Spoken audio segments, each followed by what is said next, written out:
The plot kicks off showing Kim Jinwoo looking absolutely burnt out. He mentions that in his past life, he was just your average, everyday game director.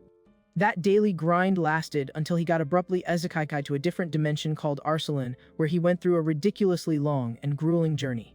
But as time went on, our MC managed to bounce back, taking over the magic tower and leveling up into an immortal archmage. On top of that, Jinwoo also hit the max level cap of a transcendental entity.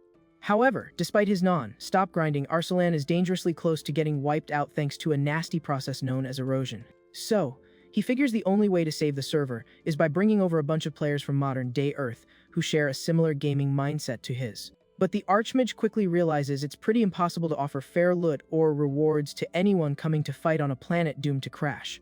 To give them a solid reason to risk their avatars, he uses his past life dev knowledge to cook up a flawless, big brain scheme. Heavy epic footsteps start echoing through the area like an absolute boss. A massive army of summoned humans marches through this new dimension, practically sweating hype and excitement. One guy looking like a total Viking is mind blown and comments on how insanely beautiful the graphics are. Right after, he jokes that the view makes him want to grab a drink, and a buddy quickly tosses him some craft fruity wine.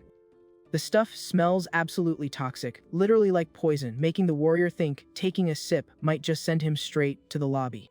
Further back, another player is totally mesmerized by the stunning render, but his teammate tells him to stop acting like a total noob. Jinwoo's master plan was actually super simple to understand and execute. He literally just transported people from Earth and tricked them into thinking Arsalan was a fully immersive, next-gen VR game. Showing a bunch of folks wearing VR headsets, he notes that the players are totally geeking out over the system's graphics. This way, these guys are out here facing world-ending threats, genuinely believing it's just the game's final raid event. On the front lines, a blonde swordsman barks orders at the squad to buff up and get ready for aggro. A massive, dark sphere hovers in the sky while the main boss slowly glides into the combat zone. Giant disgusting mob lets out an ear-piercing screech, trying to jump scare the newbies. The horde of corrupted beasts charges fiercely at the players. The tension in the war zone spikes as the gamers watch the mob wave close in. But instead of freaking out, one of the dudes shows zero sweat, acting way too confident for a critical boss fight. The squad literally cheers for the upcoming brawl, already cracking jokes about cooking up Goblin BBQ and stew after they secure the dub. The blonde raid leader raises his glowing sword to signal the team's all-out attack. Moving at crazy speeds, the battalion of gamers rushes in to face the dark creatures head-on. The frontline squad holds their ground, totally unfazed and ready to tank the horde's heavy damage. Hyped out of his mind, the swordsman sprints forward, screaming Arsalan's name at the top of his lungs. The system pops up a quest prompt demanding the elimination of the erosion forces, giving the whole thing a super epic vibe. Back on Earth, folks are still logging into their gaming pods to join this massive server-wide event. The battlefield turns into absolute chaos, with the humans clashing against the horde without dropping a single sweat. Meanwhile, a gigantic, cross-shaped beam of light drops from the sky, highlighting the Archmage chilling all by himself. Jinwoo watches the whole raid from afar, keeping a super focused and calculating vibe. He lets out a heavy sigh, showing just how mentally drained he's been lately. Keeping watch from up high, he curses the nasty corruption that's basically glitched out the entire map. The Tower Master explains that the world is slowly being swallowed by this bug, like force that's destroying the terrain. Right after, he admits it's no exaggeration to say that 90% of the map has already been totally wiped. The only thing keeping the few remaining safe zones intact is the magic firewall he personally set up. The catch is that the mana crystals powering the shield are running dry, giving them 3 years max before the server crashes. Once the barrier drops, the erosion will return in full force, and the mobs will speedrun wiping out the survivors. He finds it super ironic that he got Aziz Kaid specifically to a world that's basically on its last legs. A voice calls out to him as Glorious Lord, but Jinwoo asks them to drop the cringe roleplay titles since the world is ending anyway.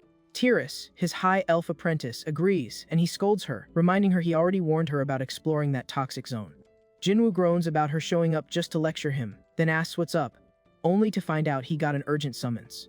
He knows how bad the situation is but admits he's out of cheat codes, while the elf reminds him he's the only one immune to the debuffs. The MC explains that the NPCs can't survive long in the corrupted zones, since even the highest levels take passive damage there. Because he's a human from a totally different server, he's the only one holding the VIP pass to ignore that cruel mechanic. Unlike the locals, his soul doesn't get nerfed by the environment, he actually farms the energy to buff his own stats. Still, he wonders what a solo player can realistically do, pointing out he'd need a ridiculously huge clan to carry this raid. Tears asks if she should let everyone know he's going AFK again, and the master nods without a second thought.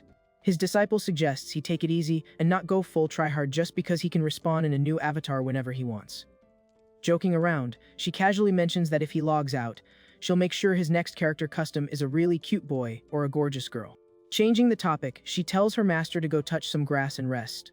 And he just mumbles in agreement.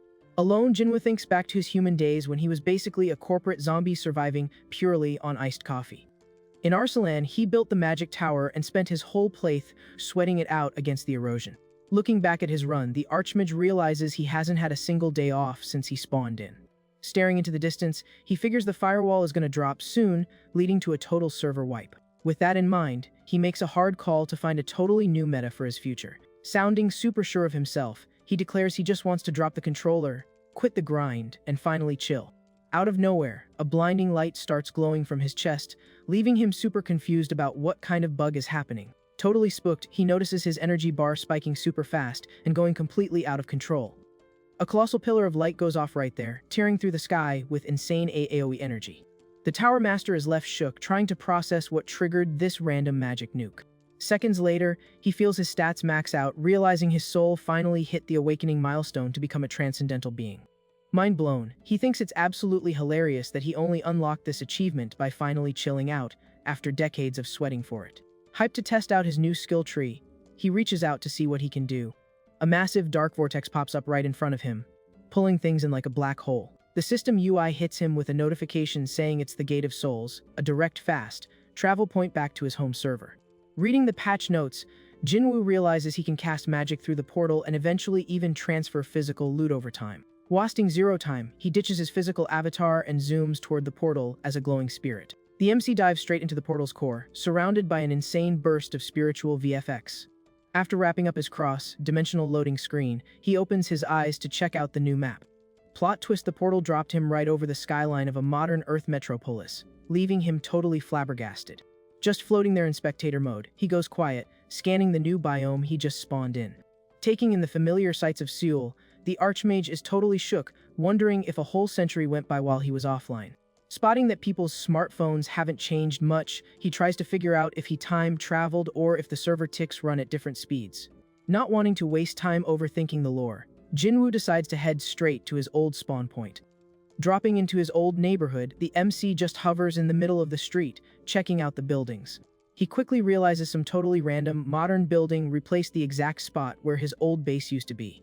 Seeing that, he accepts that the save file of his past life is probably deleted forever. Realizing Earth has a painfully low mana regen rate, the spirit knows he's on a timer to find a host body before he gets permanently deleted. Going full tryhard on this objective, he starts speed, flying over the busy city streets. Flight Jinwoo hits the brakes hard when something shiny catches his eye. Staring down at a massive, fancy mansion on a hill, he gets a ping of some seriously high-level energy radiating from the place. Super curious about the vibe, the Archmage decides to clip through the walls and check it out. The second he phases into the room, the MC is seriously caught off guard by the cutscene playing out. He sees a young guy looking completely wrecked, hooked up to a hospital bed right inside a super expensive bedroom. Floating next to the bed, Jinwoo scans the kid's critical HP, trying to figure out the lore here. Next to the patient, a doctor is apologizing to some corporate VIP, saying they did everything they could. But it's basically game over. Totally devastated, the grandpa is sobbing, asking why his grandson Jinwoo is leaving him behind like this. The Archmage notices the room is decked out with top-tier medical tech and wonders who this kid with such insane base stats could be. That's when he recognizes the player tag and is totally floored. It was Lee Jinwoo, the youngest heir to the biggest corporate empire on the planet. A total prodigy who caught a bad debuff way too early. Running a quick scan on the body, the hero confirms the kid's HP is at 0 and his soul has already disconnected from the server. Apologizing for the intrusion, he figures since they share the same username, it's the perfect avatar to hijack and heal up with his high-level spells. Moving fast, the Tower Master Spirit dives straight into the comatose kid's avatar. Right after the sync, a massive wave of healing magic pulses out, clearing all the debuffs and restoring the body to 100% instantly. The family is just frozen, staring at this random blue glow coming out of the hospital bed. Slowly the kid opens his eyes, proving the account transfer was an absolute success. With his relatives still processing the lag, the MC sits up, just glad he didn't crash during the process. Unable to believe his eyes, the old man sprints to the bed, screaming his grandson's name. Patriarch traps the kid in a bear hug, crying happy tears, while the rest of the squad celebrates the massive clutch. The room turns into a loud mess of happy crying, everyone hyped that the youngest managed to dodge a literal game over. Worried, the old man asks if he's taking any damage, and the kid awkwardly says the hug is kind of draining his oxygen bar. Once the hype dies down, they finally leave the kid alone in the massive bedroom to get some AFK time. He thinks his family is loud as heck, but gets that it's just how people react when someone responds out of nowhere. Leaning against a giant teddy bear, he admits that chilling in this pay-to-win lifestyle would be pretty sweet.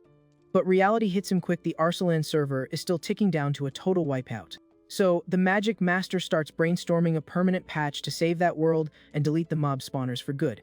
Totally focused, he wonders if bringing modern Earth weapons like tanks and heavy artillery would carry the raid. He trashes the idea right away, knowing that even nukes wouldn't do squat if the hidden core wasn't completely deleted. Realizing there's no speedrun strat for such a messy quest, the guy sighs and decides to just take a break. To chill out, he grabs a handheld console that was just lying on the nightstand. The former game dev instantly boots it up and starts scrolling through the downloaded library to kill time. The screen loads up a super generic adventure RPG, a genre he used to roast constantly in his past life. Enjoying the game in the dark, he admits the whole cliché, gather a party to save the world, trope still slaps. That hits him with an idea. It would be insanely OP if thousands of players just randomly spawned into Arsalan to carry the server. Spotting an in-game pop-up asking if he wants to roll for new characters, the kid hits the summon button without blinking. In that exact second, he drops the console, his eyes wide open as a literal galaxy brain idea hits him. Sitting up on the edge of the bed and tossing the switch aside, he mutters something about literally summoning gamers from his homeworld. The 200 IQ strat. Use the Gate of Souls to pull in thousands of people by hooking them up through a totally normal gaming platform. Smiling like a madman, he decides to code an interface so these guys think they're just beta testing an insane new VR drop. Way Earth's gamers would act as a flawless, toxicity immune army, carrying Arsalan away from its bad ending. Feeling pretty cocky, the kid remembers his flex as a top-tier game dev, now stacked with his busted magic stats. Plus, he's currently sitting in the avatar of the richest hair in the country, meaning he has infinite funds to bankroll his indie studio. Hyped out of his mind, Jinwoo locks in, deciding to spend his last 3 years dropping the most ambitious crossover project in gaming history. Later on, the loaded family meets up in a ridiculously huge dining room for a chill dinner. Simping hard for his grandson, the patriarch tells the kid not to be shy and to just name whatever food or luxury he wants to unlock. Taking the perfect opening, the MC casually drops that he actually has a massive project he wants to launch ASAP. Sweating bullets, the old man drops his fork and begs the kid not to say he wants to go back to grinding schoolwork 24/7. Grandpa brings up the fact that the study grind literally almost gave him a game over, but Jinwoo chills them out, saying that's not it. Flashing a relaxed smile, the kid finally drops the bombie. His ultimate dream is to start a game dev studio. Hearing this random curveball, the relatives are totally staggered that their little genius wants to make video games. Sweating nervously, the patriarch tries to figure out if the kid is talking about those noisy arcade boxes, making the room super awkward. But flipping the script, the old man hits him with a double thumbs up and cries tears of joy, completely green, lighting the idea. The rest of the squad instantly hypes him up, talking about how refreshing it is to see the kid finally having normal teenager hobbies. Super pumped, Grandpa turns to another relative and asks about that bankrupt gaming company their conglomerate owns.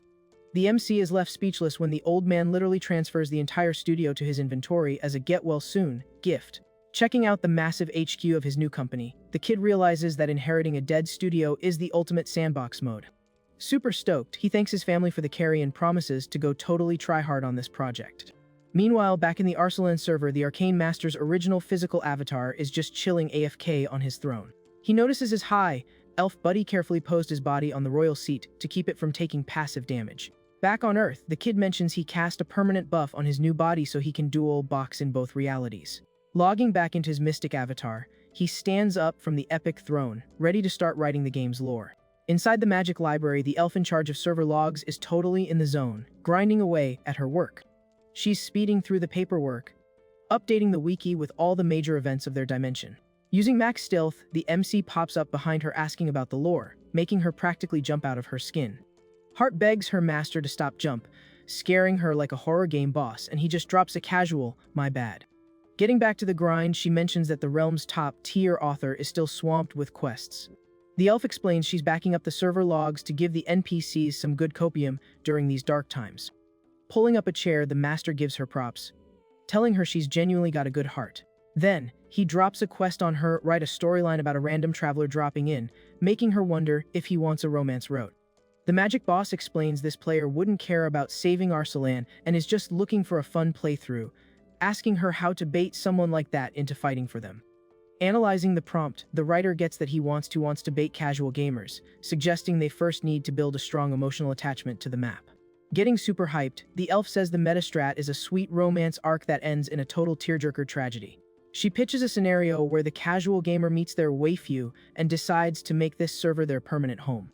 But right after, that love story would get heavily nerfed with a tragic ending right in front of the player's eyes. She gets totally obsessed with her own fanfic, practically vibrating as the ideas start flowing. Chuckling like a villain, she figures that's the perfect window to comfort the player, point at the final boss, and offer some heavy artillery. Adding to the brain rot, the Archmage says it'd be epic if a favorite NPC sacrificed themselves to save the player. Loving the draft, the Lord praises the writer for speedrunning a solid motivation based purely on angst and a revenge arc.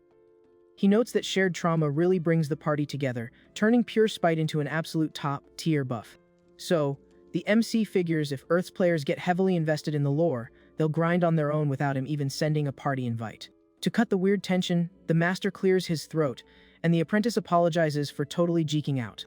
Chilling her out, he says it's all good, dropping the bomb that a massive player base is going to binge the lore she writes. He casually adds that the player count could hit tens or hundreds of millions, basically making the writer blue screen from shock.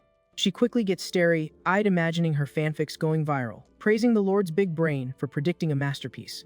Going full simp mode, she literally bows on the floor, promising to dedicate her life to the dev team, making Jinwoo question her sanity. Getting back to the mission, he tells her to draft a tutorial stage where 3,000 players spawn in a village with zero loot, expanding from there. Jotting it down at light speed, Tia thinks it sounds like an epic isekai trope and asks if these folks are from a different server. Confirming her guess, the Lord says the spawn point will be a village they gotta defend from corruption, assigning her to design the whole tutorial phase. Watching his apprentice basically short-circuit with joy over designing a disaster, the MC wonders if he should just let her cook. Before logging off, he tells her to upload the files to his dev studio as soon as she balances the lore. Walking down the halls, the Archmage admits that just dropping a fire lore drop won't be enough to convince his Earth devs. His main is to sell them on a fully immersive sandbox world, flexing top-tier VR tech. But since the portal currently has a one-player at-a-time bottleneck, he needs a different marketing hook. Thinking on his feet, the Lord decides a fake gameplay trailer is the way to go and starts casting for some actors.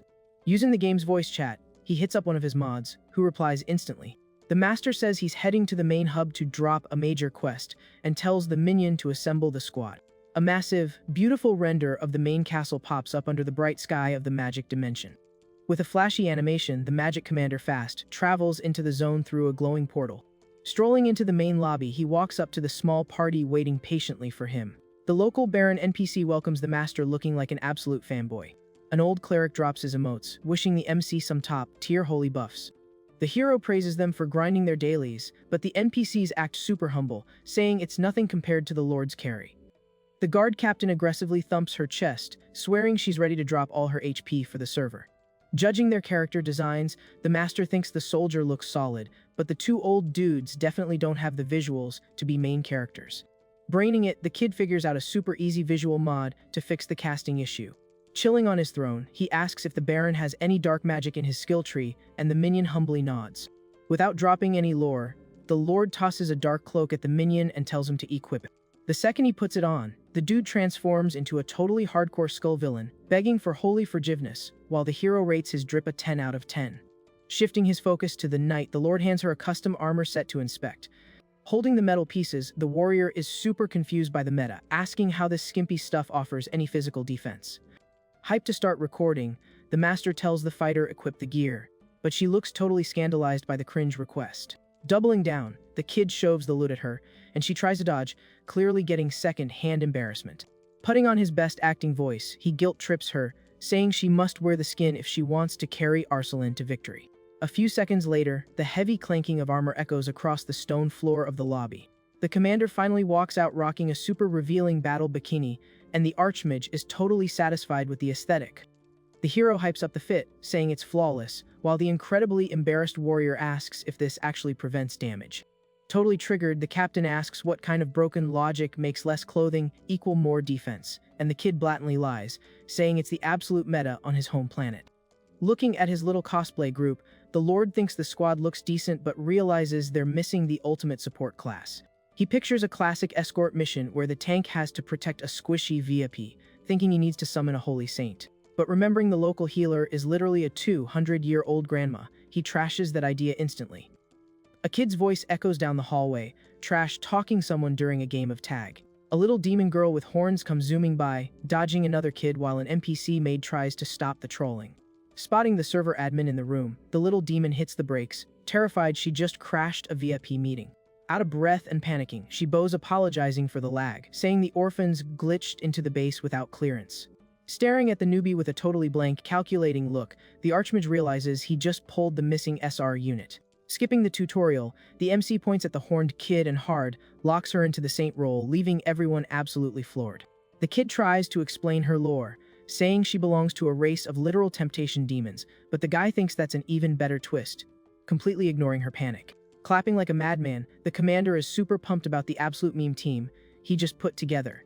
With the set ready, he calls his new voice actors to start capturing footage for the gameplay trailer.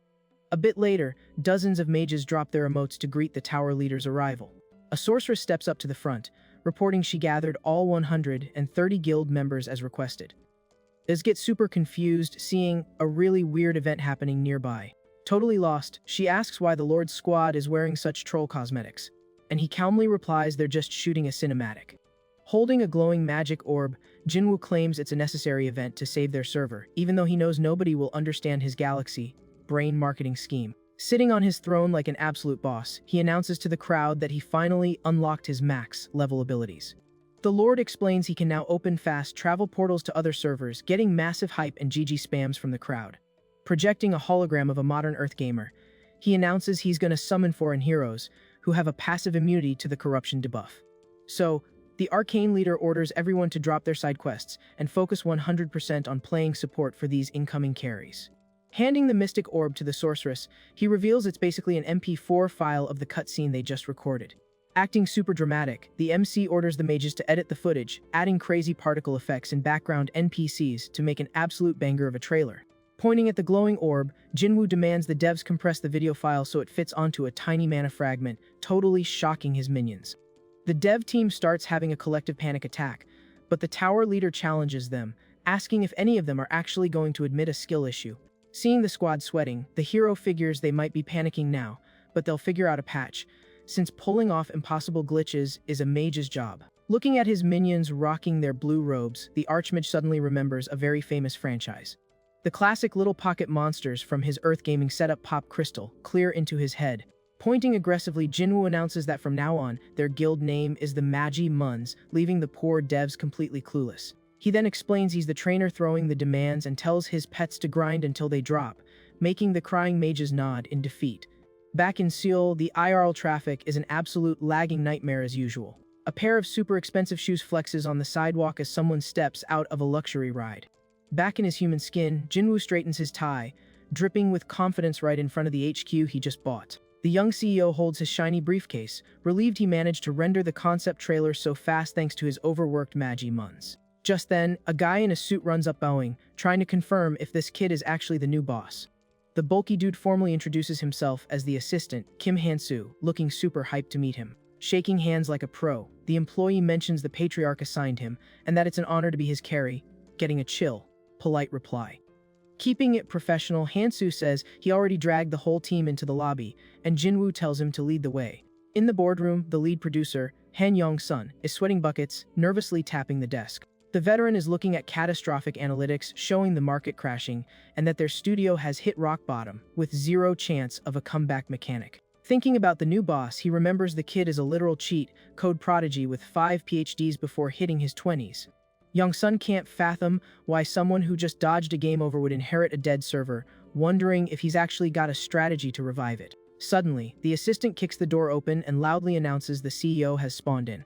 Jinwoo walks in with flawless posture, followed closely by his new sidekick. The rich kid looks at the dev team with a totally chill, overpowered aura. The tiny remaining staff is totally stunned by the sudden drop in. Gulping hard, the veteran producer feels the heavy aura and confirms the kid has to be the conglomerates here. The MC introduces himself directly, telling the small squad they can skip the boring tutorial dialogue. Already sitting at the head of the table, he steeples his fingers like a supervillain and demands they start the briefing right now. Scanning the patch notes, Jinwoo sees their last IP got cancelled and a massive AA project totally flopped before even dropping the beta. Sweating out of his mind, Young-sun begs for forgiveness, taking the total L, and admits the rest of the dev team rage quit to join a rival studio. The defeated director assumes they're all getting banned as the company files for bankruptcy, but almost has a heart attack when the CEO says he thinks this is actually a massive W. Seeing the confused faces, the kid argues that since the save file is already corrupted, it's way easier to just start a new game, getting a very nervous nod from the room. Pushing his strap forward, Jinwoo announces he's got a massive leak to show the team. The assistant hands out thick lore Bibles to everyone, rocking the Project Arsalan logo on the cover. The commander explains this as the pitch for a virtual sandbox covering the entire lore and map, asking for their honest reviews. Skimming the docs, one dev praises the world building, while another thinks the medieval aesthetic has a weirdly modern vibe. However, Young-sun warns that the game requires a VR headset that nobody owns, predicting the player base will hit them with massive review bombs. Flashing a cocky smirk, the kid guarantees the hardware will sell out so fast that people will literally be crying about scalpers. Slamming his hand on the desk, he doubles down, saying he's dead serious about breaking the sales charts. Standing up and radiating absolute boss energy, the new CEO declares he's going to patch the entire planet with this drop. Claiming they need to see the graphics to believe it, Jinwoo asks for a bigger room, and the veteran dev points them to the motion capture studio. The entire squad quickly moves to the giant mocap room, still totally bewildered by the quest objective. Whispering among themselves, the staff gossips about the new boss's weird vibe, suspecting he's pulling some massive crypto scam. The assistant confirms the party is ready, and the hero just tells someone to cut the lights. One of the devs follows the prompt and completely blacks out the massive studio. Pitch black, Jinwoo crouches and tells everyone to back up so they don't catch any splash damage. Fiddling with a weird cube he placed on the floor, the former Tower Lord announces the cinematic is starting. Immediately, the item starts glowing with insane neon blue particle effects. A colossal pillar of light shoots up, illuminating the whole room and leaving the dev team completely stunned. Raw magic energy spreads across the floor, rendering a hyper-realistic grassy field with zero ping. Totally disoriented, the lead producer wonders what kind of illegal tech this is while staring at the glowing runes and the grass. Just then, a distant sound grabs the veteran's attention, making him snap his head around in pure shock. The devs point at the ceiling, literally screaming in terror at the impossible boss that just spawned. A colossal red dragon flies over the squad, dropping an ear-piercing roar that gives everyone serious goosebumps. The group panics, trying to run for the exit, but Young-sun yells for everyone to chill, realizing it's just a hologram display. Walking through the chaos like it's nothing, the boss approaches his subordinate, who is still literally shaking. Spreading his arms wide in front of the epic render, Jinwoo finally introduces his beloved Arsalan server to the staff. He explains that this insanely detailed magic dimension will be the main hub for their new game. Unable to process the graphics, the veteran asks if the kid modeled all this himself, getting a cheeky question back about how real it looks. Snapping his fingers to get aggro, the hero chuckles at his team's laggy brains and decides to roll the rest of the cutscene.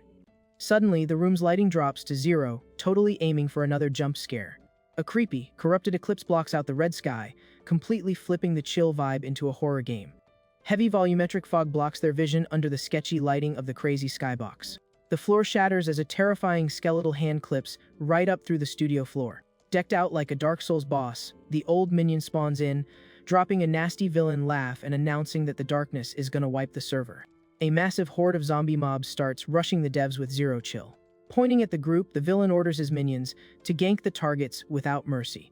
The panic comes right back, and even the lead dev starts wondering if the VR is actually gonna do physical damage. Keeping his cool amidst the chaos, the MC steps in front and tells the party to fall back. Slicing through the air at broken speeds, the allied commander jumps from the high ground ready to brawl. Deafening smash, the warrior lands, one-shotting the zombie mobs like they were tutorial dummies. A bright flash pops in the darkness, while a sweet voice tells them to chill because the carry has arrived. Pillars of holy energy nuke the battlefield, totally clearing the aggro from the zone. Floating like an absolute goddess, the demon girl drops from the sky, lighting up the room and promising the light will buff the squad. Totally hooked on the lore, the devs start cheering and simping for the heroines who just saved their run. Seeing his team literally crying from hype, the CEO smiles, knowing the immersion stat hit the exact multiplier he needed. Stepping back into spectator mode, Jinwoo thinks to himself that the whole event played out flawlessly according to his script. From the sidelines, Jinwoo sees his master plan running perfectly with zero bugs. Happy with the pacing, the boss decides it's time to trigger the final boss phase. In the center of the room, the Bone Lord laughs, realizing his spawn rate of new victims just got a massive buff. Instantly, the villain spams his summon skill, calling up his undead minions to swallow everyone whole. Right on cue, the commander pings the demon girl, who hits him with a quick, ready up. The girl raises her arm and asks the party to lend her their MP to charge up the ultimate attack. Totally lost in the sauce, the devs throw their hands up, fully consenting to give the healer all the energy she needs. A massive charge of glowing energy clusters up instantly, rendering into an insanely huge floating sword. Taking the opening, the commander grabs the glowing weapon and jumps, dropping a hardcore battle cry. Swaying determination, the warrior dedicates this ultimate strike to the glory of the Arsalan server. Caught up in the hype, every dev in the room mimics the roar to buff the magical universe. Hitting an insane jump combo, the fighter dives at the ground to trigger the wipe mechanic. Staring down the glowing blade, the dark boss backpedals, totally shook by the ridiculous DPS incoming. A massive shockwave blinds the room as the holy nuke slams into the floor with max damage. Failing the quick time event, the villain gets yeeted across the room by the raw force of the explosion. Pinned to the floor and out of HP, the skeleton crawls, begging the erosion lord not to ban him. But a shadowy figure spawns out of nowhere and literally stomps the minion, saying he doesn't need trash tier units in his guild. With one casual swipe, the dark entity permanently deletes the Baron. The warrior leader is stunned seeing this new boss TK his own teammate so brutally. Locking onto the fighter, the hooded villain announces it's time to send her back to the lobby. A creepy purple aura floods the map, giving the devs the panic debuff and making them try to scramble away.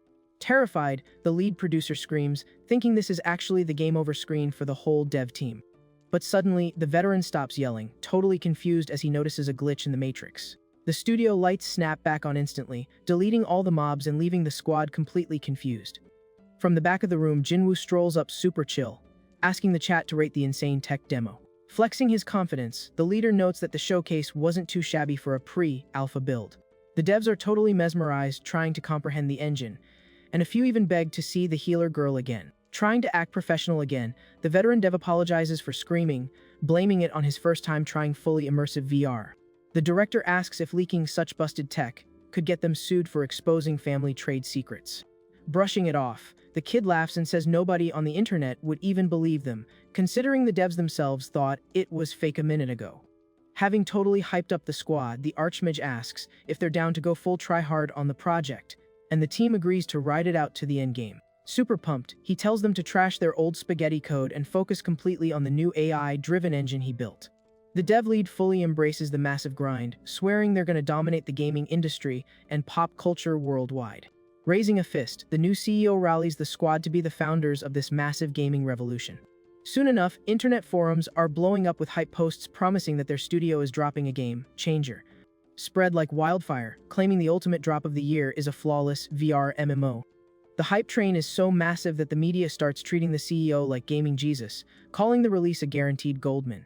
On the flip side, the noise triggers the haters on Reddit, with plenty of folks claiming the dead company is just pushing vaporware. Locked in his office, Jinwoo reads the toxic comments and gives zero cares, since he knew the community would be super skeptical at launch. Right then, his desk phone rings, showing an incoming voice chat from his beloved grandpa. Answering calmly, the kid listens to the patriarch ask if he's seen the latest Twitter drama. Furious about the review bombing, Grandpa says he's gonna call the lawyers to ban the haters, but the hero declines, saying the drama is basically free marketing. The old man grumbles but agrees, instantly pivoting to ask about the dev roadmap. Staying chill, the young boss says the build is going super well and Phase 1 of the beta is already wrapped. Remembering a key feature, he gets hyped and announces that the fishing minigame is completely patched and ready. Asking if his grandpa still loves the fishing meta, the old man flexes hard, bragging about the massive sea monsters he used to catch back in the day. Taking the bait, the arcane master invites him for a co-op fishing session, but Grandpa declines, complaining about some heavy debuffs to his lower back IRL. Holding the VR headset, the kid says he'll fast, travel to the family mansion to show him something insane. The CEO instantly packs his inventory and heads straight to the estate that very night. Inside the bedroom, the old man inspects the high-tech gear his grandson brought specifically for a private beta test. Walking his grandpa to the bed, the kid tells him to get cozy before equipping the VR visor. With the headset on, the old man praises the build quality, shocked it feels way more premium than the top-tier hardware on the market. Making sure the setup is good to go, Jinwoo asks if he's ready to boot up, getting a super hyped eyes. But with a quick tap on the side, Grandpa launches the aches to start his virtual dive. A massive beam of energy takes over his screen, while his consciousness gets zipped through the interdimensional loading screen. After the intense spawn in animation, the old man opens his eyes, trying to adjust his brightness settings. He stares at his own hands, absolutely captivated by the insanely high, res foliage around him. The patriarch stands up, totally enchanted by the vibrant forest biome, actually feeling the light breeze hit his skin. Stepping into frame, the magic leader walks up, officially welcoming his family member to the epic server of Arsalan. Freaking out over the realistic engine, the grandpa asks what map they're on, and the kid casually says they're standing inside his new game. The MC drops a mirror item, showing the old man that his custom avatar was modeled to look exactly like him at level 40. Holding the mirror with shaky hands, the guy is literally speechless, realizing his grandson's crazy tech pitch wasn't just cap. Staring at his restored youth, he almost sheds a tear realizing all his IRL debuffs and back pain are totally gone. High on pure hype, the patriarch demands to know how a teenage prodigy found the time to code something this busted. To dodge the ban hammer of truth, Jinwoo feeds him a lie that he coded the whole thing while he was AFK in a coma. Wanting to skip the heavy dialogue tree, the hero grabs his grandpa's hand, pulling him along to continue the tutorial. A fast travel animation wraps around them, pinging that it's time to hit the fishing spot. They spawn right on the edge of a crystal clear, top-tier lake, leaving the old man's jaw on the floor. Using stealthy magic, the former lord spawns a basic fishing rod and hands it to his grandpa. Holding the starter gear, the patriarch thinks it's insanely cool how the items just pop into inventory, and the grandson promises the UI will be patched to be more user-friendly soon. Getting into his pro-gamer stance, the man grips the rod, noticing the physics engine makes the weight feel absolutely perfect. Pumped up by the fresh stamina in his young avatar, he yeets the line straight into the center of the gorgeous water. The bobber hits the surface, creating some beautifully rendered water ripples. Suddenly, an absolute unit of a monster bites the bait hard, causing a massive water explosion. Grandpa sweats hard trying not to let the durability snap, totally baffled by the boss-level strength of the underwater mob. But he refuses to take the L, flexing every pixel of strength his avatar has. Yanking the rod back like a maniac, the old man screams, swearing his DPS is way higher than some random fish mob. With a violent pull, the giant fish gets launched into the air, looking totally confused that it just got outplayed. The massive water beast crashes onto the rocks with heavy bass, boosted sound effects. Jinwoo drops the clap emote, while Grandpa just stares at his hands, panting and shook by his own clutch play. Feeling the max-level stamina rushing through his new build, the patriarch goes completely quiet, just appreciating his restored stats. He'd accepted a long time ago that the brutal aging debuff was permanently ruining his playthrough. But right now, he's celebrating the chance to feel this busted level of energy again, admitting he forgot what full HP felt like. Super stoked about the whole run, the old man lets out a loud, genuine laugh right next to his grandson. Watching the cutscene play out, the CEO thinks to himself that this is exactly the kind of hardcore grinder he wants to recruit to carry Arsalan. Figuring that farming affinity with his family is a top-tier strat, the kid says he's going to take a screenshot of the grandpa with his LUT and tells him to pose. The old man is hyped that the game has a photo mode, stepping on the fish while flexing his biceps like a gigachat. Overflowing with serotonin, he just keeps laughing, soaking up every frame of his youth being restored. Later on, the duo is chilling by a campfire, cooking up the beast meat for a quick stamina buff. The old man inhales the food, absolutely amazed that he can actually taste the flavor and feel full inside a digital matrix. Suddenly, the heavy crunch of boots on leaves breaks the chill vibe of the dark forest. Jinwoo glances over and spots two super sketchy NPCs walking up, realizing he doesn't recognize their character models. Grandpa asks if another player joined their lobby, but quickly guesses the newbies are just random AI encounters. Hearing them talk like total weirdos, the local NPCs think the duo is super sus and decide to try and grab them by force. Having zero patience to deal with low-level mobs, the ex-lord just spams a freeze spell, stun locking both of them instantly. Radiating a terrifying red aura, the kid warns them he's in the middle of a cutscene and tells the scrubs to GTFO. Scared out of their minds by the admin's presence, the dudes sprint into the woods, crying and begging not to get banned. Assuming it was just a weird glitch, Grandpa praises the sandbox environment and asks for the dev roadmap. The kid explains there's still a massive grind ahead, and the old man promises to drop infinite funding on the project like an absolute whale. Thanking him for the pay, To win boost, the young dev says he needs to take the headset back to drop a few hotfixes. Logging out into the real world, the old guy immediately grabs his back, complaining about his weak IRL hardware. Super dramatic about how close he is to a game over, he guilt trips his grandson into letting him keep the VR rig a little longer. After a while, the dev speedrun hits insane levels, totally fueled by the company's infinite budget cheat code. The coding team fully masters the arcane engine, pushing out crucial quality of life updates to make the UI super smooth. At the same time, the art team wraps up the character skins, heavily inspired by the tearjerker lore written by the elf girl. One of the devs drops a huge sigh, totally simping over the 3D render of a drop, dead gorgeous blonde prince on her monitor. Her work bestie aggressively agrees, declaring him the ultimate meta-husbando, and saying she's dying to see him fully rigged in-game. The lead dev reminds the squad that everyone will get to see these models up close as soon as they get early access to the server. Salty, the girls complain that only the admins got beta keys, making the director sweat nervously. They accuse the boss of hiding in the QA lab just to play the game, but he swears, sweating bullets, that he's purely bug testing. Suddenly, the elevator dings, making the whole dev room snap to attention. Jinwoo strolls and looking totally chill, dropping a "good afternoon," while the devs respectfully greet him. Walking to the center of the room, the CEO loudly drops the patch notes, the hardware cleared all safety checks with flying colors. With that, he guarantees mass production is basically queued up, causing the whole floor to pop off with cheers. Stealing the mic, the veteran director reminds everyone about the massive upcoming tech expo hosted by their parent company. He then announces their indie studio got slotted into the main stage presentation, making the devs scream with pure hype. Getting a bit emotional, the director brings up all the toxic hate and review bombs they and the CEO had to tank recently. Throwing his hands up, he swears all that hater energy is going to turn into standing ovations the second their drop breaks the internet. To buff the team's morale even more, the CEO promises a free VR headset for every single dev, triggering absolute monkey mode screaming. The team goes completely feral, chanting the boss's name like he's an S-tier esports legend. Caught off guard by the massive simping, Jinwoo feels his phone buzzing like crazy in his pocket. Checking the screen, he sees his grandpa spamming him with DMs, basically demanding the servers go live immediately. The MC panics when he reads the final message. The patriarch is literally driving to the studio right now to force a beta drop. Speed, walking through the lobby, the CEO uses an unexpected bug as an excuse and tells everyone to log off work early. Sometime later, the highly anticipated Tech Expo Day arrives, pulling a massive IRL player base to the venue. The convention halls are packed with journalists and hype, beasts dying to see the next gen drops from the tech giants. Roaming the floor, a famous tech tuber roasts the dead company's booth, totally dunking on their audacity to show up.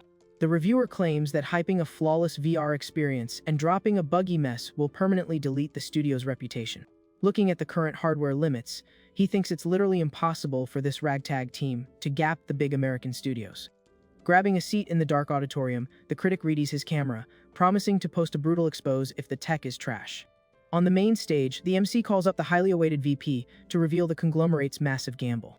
Walking out with total drip under the spotlights, the young CEO steps up to drop the biggest leak of the day.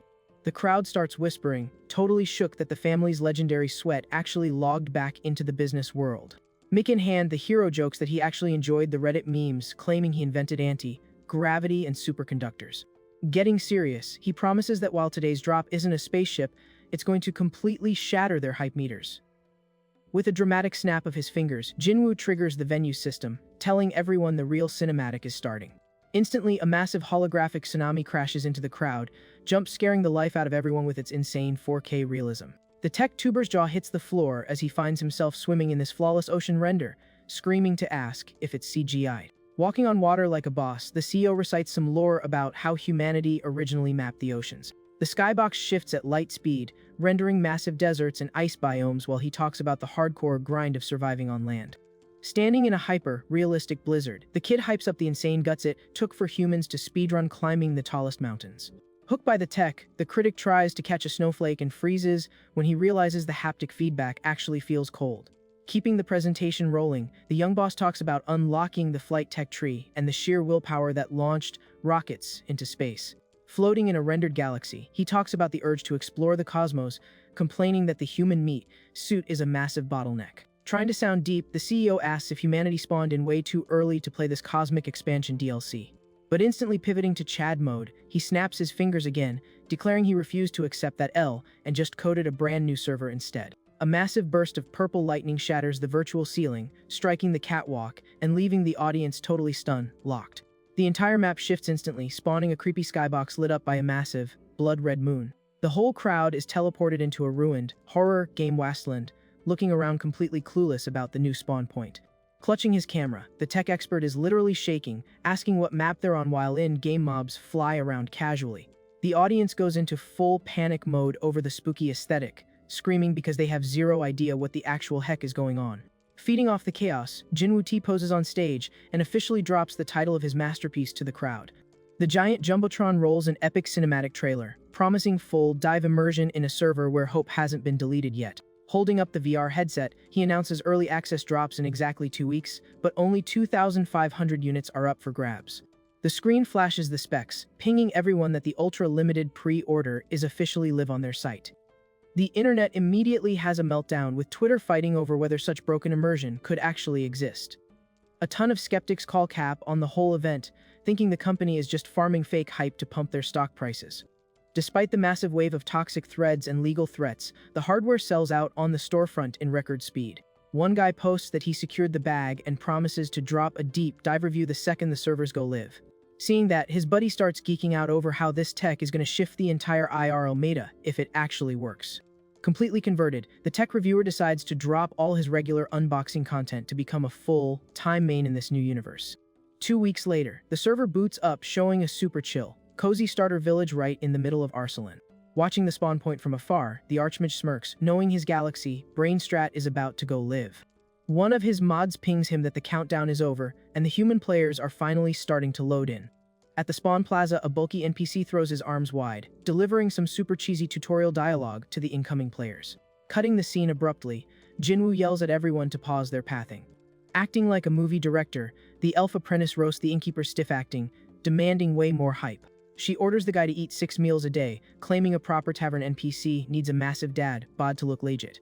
Moving down the line, the writer checks if the blacksmith memorized his script and cues him to start his idle animation. The dwarf pretends to accidentally break a weapon and chuckles, but the elf yells at him to be way more toxic to trigger the players. Totally lost, the dwarf asks if a 99% success rate really needed to end in an RNG fail like that. Through the dev zone, the MC gives the elf props, super happy with how hard she's carrying the QA testing. He checks in with a minion about their mana supply, confirming the fortress can auto-farm up to 10,000 avatar bodies simultaneously. Looking at the bottlenecks, the CEO figures out that farming enough mana crystals is going to be the real endgame grind. Even though he knows the guild needs to expand, he decides not to rush and focuses on using the beta testers to wipe the starter zones. Looking at the village packed with NPCs getting ready, the master feels like this absolute circus is their best shot at a good ending. Wanting a flawless launch, he asks if any bugs are left, and the director panics, saying they still haven't cast the main hero. The boss suggests using any high-level guard, but the apprentice instantly blocks it, claiming she needs an absolute gigachad, pretty boy to anchor the plot. Staring at the scared faces of his veteran NPCs, Jinwoo admits that sweaty tryhards don't exactly fit the charming prince aesthetic. Simping hard for her own script, the writer insists a 10/10 hero is mandatory to make the players fall in love with the map and absolutely despise the villains. Understanding his apprentice's weird obsession, the Lord drops a sly smirk, saying he's got the ultimate patch for this problem. He quickly summons the High Elf Engineer, who struts over looking totally fabulous in her heels. Whispering, the CEO asks her to craft a custom-built, ultra-premium avatar just for him to pilot, making the minion giggle like a total creep. Cringing super hard at her weird vibes, Jinwoo fake coughs to hide his embarrassment and just tells her to follow the concept art exactly. Flashing a slightly psychotic smile, the crafter says the model is already rendered and drags the boss to check it out. The party enters a massive, brightly lit VIP lab, basically crammed with empty mannequins in every corner. Creeped out by the horror game atmosphere, the master thinks the room is sketch, while the writer is just awestruck by the dummy models. Looking smug as heck, the high elf admires her own handiwork, waiting for the boss to drop some compliments. Pulling out a tiny plushy version of him with cute ears, she admits she crafted a mini-boss just so she could hug him IRL. The engineer squishes the plushie's face like a fangirl, but the Archmage instantly shuts her down, swearing he'll never download his soul into that thing. Salty about the rejection, she promises to treat the plushie like royalty, but Jinwoo argues her bear hugs would literally cause a game over. Pivoting the convo, the creator points to a massive rig covered by a red tarp right in the middle of the room. She tells Jinwoo and Tia to brace themselves for the graphics, making the Lord highly suspicious of the dramatic buildup. Gripping the fabric, the crafter hypes up her work, claiming she finally hit the level cap for aesthetic design. She rips the tarp off, exposing her absolute masterpiece to the squad. Instantly, Jinwoo and the apprentice get flashbanged by a holy aura radiating off the fake body, forcing them to shield their eyes. The rig is so absurdly gorgeous it literally has a passive blessing aura, looking exactly like a max-level paladin. The writer is stunned silent, absolutely mind-blown because the face rendering completely shattered her expectations. While the writer spams praises, the engineer flexes that it took a solid month of heavy grinding using dragon bones and magic threads. Tapping the armor, the CEO complains he had to swipe his own credit card to hire 12 dwarves, just to forge that ridiculously expensive gear. Super curious, he asks how the heck the raid boss Dragon King agreed to drop his scales without a fight. Skipping the boring patch notes, the boss sits down to check if his soul will sync up with the new hardware without lagging. A storm of blue lightning glitches the room the exact second the MC uploads his consciousness into the artificial body. The two elves watch the transfer ritual closely, holding their breath to see if the port was successful. Slowly, the crystal blue eyes of the absolute Chad warrior flutter open, proving the account hijack was flawless. At the exact same time IRL, there are only 10 minutes left before the highly anticipated server launch. A famous red-haired streamer is currently flexing her VR rig to the thousands of viewers camping in her chat. Reading the donations, she admits she only bought the base model because she was terrified the dead studio was pulling a massive scam. Strapping on the headset, the influencer praises the futuristic drip and gets super hyped that she can read Twitch chat directly on her HUD. The system clock finally hits 10, opening the login queue for the absolute mob of sweaty gamers waiting to drop in. The main menu pings that access is live, and the redhead alerts her stream that they can finally connect to the servers. Adjusting her rig, she hypes it up, saying it's time to see if this is the actual future of gaming or just a massive flop. Feeling a little nervous, the streamer mashes the start button to sync her account with the system. Instantly, a bright blue scanner sweeps her body, hitting her with a massive jump scare thanks to the crazy visuals. Her consciousness gets violently yanked into a glowing loading tunnel, making the gamer scream like she's on a roller coaster. Inside the massive crystal tower, the summoning spell starts going absolutely wild, flashing in every corner. The head admin spots the server traffic spiking and orders his mods to prep for the first player drop. Slowly getting her bearings, the redhead rubs her eyes, feeling a bit motion, sick from the crazy loading screen. Floating barefoot in a dark room full of stars, she looks around trying to figure out which lobby she spawned in. Shaking with hype, the gamer tells her chat that she literally just clipped into a 100% virtual matrix, making her viewers lose their minds. Absolutely geeking out over the engine, she opens the character creation menu to customize her avatar's sliders. The UI shows off a few base classes, letting her pick between human, elf, dwarf, or orcs. Without hesitating, the streamer locks in the elf race for the aesthetics, throwing in a sneaky buff to her character's chest size. The second she hits confirm, her fresh avatar drops straight onto the grass of the tutorial zone. Glowing in her new skin, the gorgeous elf hits a little spin, telling her chat to rate the flawless 3D model. Ignoring the chat going completely feral over her character's physics, the girl wonders if this insane map is actually Arsalan. Blown away by the draw distance, she screams into the mic, confirming to her fans that the perfect VR experience is actually real. But the hype wears off quick when she realizes she has 0 quest markers and no idea what to do next. Suddenly, a random voice tells her the starter village is just around the corner, and the elf turns around to say thanks. The second she locks eyes with the mysterious guide, the streamer completely freezes, stunned locked by his insane visuals. Dripping with Riz, the blonde knight introduces himself as Leon and offers to be her escort if she's lost. A generic RPG guard hits them with a robotic emote, asking the girl to register her username. Striking a kawaii pose for her stream overlay, she enters her classic gamertag, locking in as Habiel. The system validates the name with a shiny UI effect, making the influencer super hyped that she's officially registered on the server. The guard drops a generic voice line asking if she's got the spirit of an adventurer, and the redhead instantly clocks him as a basic NPC. Trying to trigger a dialogue tree, the elf asks if the guard has any starter quests, but he just hits her with a generic compliment about her bravery. Sticking to his script, the sentry points at a big building in the distance and tells the noob to go join the Adventurers Guild. Seeing her chat crying about where the hot guy went, Habiel finally remembers the blonde knight. Thinking back, she realizes the dude literally despawned the second they entered the village, guessing he's a major plot-relevant NPC. Watching the massive wave of noobs loading into the zone, she crosses her fingers hoping she'll bump into the charming soldier again. Spectating the whole thing via admin powers, Jinwoo is thrilled the players are loving it, knowing his writer is going to be hype. With glowing blue eyes, the Lord runs a tracker to see if any of the newbies rolled SSR stats. He realizes that special perks are tied to a player's spiritual energy, which is based on whatever they did back on Earth. Checking the level tags above people's heads, he sighs, disappointed that almost everyone spawned with total trash stats. But in the middle of the sea of casuals, one outlier grabs the master's attention, making him hard lock onto her instantly. Scanning the red-haired elf from afar, the Lord is shook to see she already unlocked a high-tier skill right out of the gate. He quickly does the math. Her IRL job of manipulating thousands of simps on Twitch massively buffed her persuasion stat.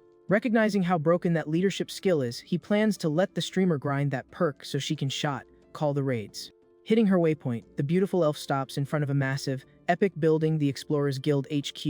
Peeking through the door, the girl looks a little sus, just double-checking if this is the right quest location. The second she walks into the shiny, massive lobby, the streamer gasps, totally blown away by the ray tracing and next-level graphics.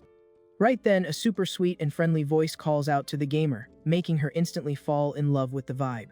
The NPC behind the desk is none other than the writer Tia, rocking an adorable fit and maxed-out charisma. Completely charmed by the NPC's cuteness, the influencer blushes hard, while her chat goes absolute monkey mode, demanding the receptionist's Ziri. The Twitch chat turns into a total dumpster fire, with viewers pledging their lives to the desk elf and calling her a literal angel. Speedrunning the paperwork with an old-school feather pen, Habiel officially joins the guild roster. Tia hands over the basic loot and points her to the armory, where she can pick out her first weapon. Being super wholesome, the receptionist gives the girl a little head pat, completely melting the streamer's heart and making her chat incredibly salty. Watching this adorable interaction from his admin tower, Jinwoo keeps monitoring his server's massive W. Very happy with the metrics, the Lord thinks the gamer is pretty cute, which randomly gives him the urge to troll her a bit. Picturing his writer having a mental breakdown later, he realizes the poor elf has zero idea how toxic actual gamers can be. Like a cursed omen, the loud smack of a bare foot on wood completely shatters the peace in the guild. A buff, ugly-looking player wearing nothing but his undies breaches the lobby, screaming for meat and beer. Seeing this disgusting, troll-looking avatar, the sweet receptionist goes completely mute, frozen in pure panic. Seconds later, a whole squad of veteran trolls with cursed custom skins and zero armor jump in screaming, turning the lobby into a literal circus. Absolute chaos takes over the room, and Tia starts screaming in terror while the gamers spam glitchy dance emotes everywhere. Making it infinitely worse, the mob figures out there's a hidden achievement for tilting the receptionist, totally fueling the griefing. Unable to defend herself from the horde of toxic trolls, the poor writer ends up crying in the corner, feeling like a total failure. Watching his employees suffer in 40k, the boss tries not to laugh, knowing the humans are gonna cry just as hard when the difficulty spikes. Doing a total 180, Tia drops a terrifying glare, vowing to tank these idiots just so she can laugh when they inevitably get wiped later. As the game becomes an absolute global virus, IRL headlines scream about Arslan's insane success, permanently shifting the tech meta. Haters and YouTubers who dragged the company before are now dropping apology videos, begging for forgiveness. The launch is such a nuke that TV channels worldwide cancel their regular broadcasts just to debate this VR revolution. Top CEOs and politicians instantly realize that anyone who doesn't adapt to this full dive tech is getting permanently left behind. Just a week after the server drop, Jinwoo walks into the office looking fly as hell, getting good mornings from his staff. One of the devs jokes with the boss, asking if he saw the massive convoy of delivery trucks blocking the building. With a chill smile, the CEO agrees that an insane amount of loot got delivered bright and early. The office is in full party mode, with the team joking they had to put their phones on airplane mode because everyone was begging for beta keys. Pivoting back to business, the veteran director says the second pre-order wave is greenlit, dropping another 50,000 units into the wild. Hearing the numbers, Jinwoo locks in, calculating that this is the perfect army size to start clearing the corrupted zones. Hyped by the metrics, the lead coder suggests rushing the main questline and asks if the legendary prince is finally gonna drop. Riding the wave, another artist proudly flexes some merch designs of the blonde knight, planning to milk the player base's wallets. Inside the Arslan server, the Archmage checks out his Leon Alt account in the mirror, trying to process how this face broke the internet. Flexing on himself, he's forced to admit his new avatar has some seriously broken rees. Ruining his mirror time, Tia barges into the room calling the boss conceited, and he snaps back telling her to knock first. Ignoring the ban threat, the elf demands the hero keep up his edgy, tragic, backstory expression to keep baiting the players. The guy groans about the roleplay rules, asking why the writer is forcing so much cringe angst onto his character. Staring the boss down with pure killing intent, the girl repeats her directing notes, actually scaring the Lord with her unhinged behavior. The scriptwriter forces him to run his lines, demanding the knight never drop the sad boy act so the plot works perfectly. Sighing at his apprentice's weird hyperfixation, Jinwoo changes the subject, asking for a high-level zone where the noobs can farm XP and level up. Seeing the elf hesitate, the hero realizes he'll have to ping an old rival to fix his map problem. Skipping the travel time, the archmage steps straight into a dark, heavy magic portal. Popping out, he gets a face full of a ruined wasteland, where aggressive lightning storms rip through a totally trashed skybox. The map is bathed in the red glow of a massive, creepy moon that looks like it's judging the ruins. Switching back to his max level powers, the master touches the ground, dropping a massive AoE cleanse to clear the toxic debuffs. Looking at the trash map, the hero mutters in disgust that this zone always gives him the creeps. Complaining about the terrible ping, the boss summons a dark blade out of thin air and demands the server admin show his face. Looking super cocky, he grips the magic weapon tight, warning he's gonna make some noise to grab the host's attention. With a brutal smash, the archmage hits the ground, triggering a colossal blue fire explosion that deletes everything nearby. Thanks to the massive nuke that lit up the dark map, the Supreme Mage finally gets the zone owner to look his way. Right after, a massive purple rift tears open the sky, revealing a totally terrifying boss monster. A creepy voice echoes out of nowhere, complaining that the human didn't need to spam AoE just to say hello. The Corruption Lord spawns in his ugly true form, asking if his rival finally logged back in to hand over his soul. Trash talking, the beast reminds the Archmage that Arsalan's veteran players and clerics are all mind-controlled NPCs now. Keeping his cool, Jinwoo agrees, admitting that's exactly why his solo run failed, and he got wiped out.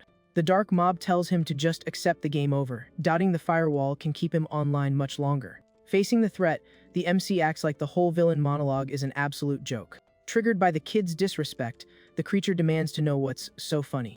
The arcane leader just points at the enemy's ugly face, roasting the Dark Lord for being permanently hard, stuck in his own spawn zone. The beast completely loses it at the disrespect, asking if the kid really fast traveled all this way just to troll him. Ignoring the boss's rage, the archmage says nah, claiming he's on a timer, and starts scanning the map for loot. Looking smug, he spots a structure in the distance and confirms he found exactly what he was grinding for.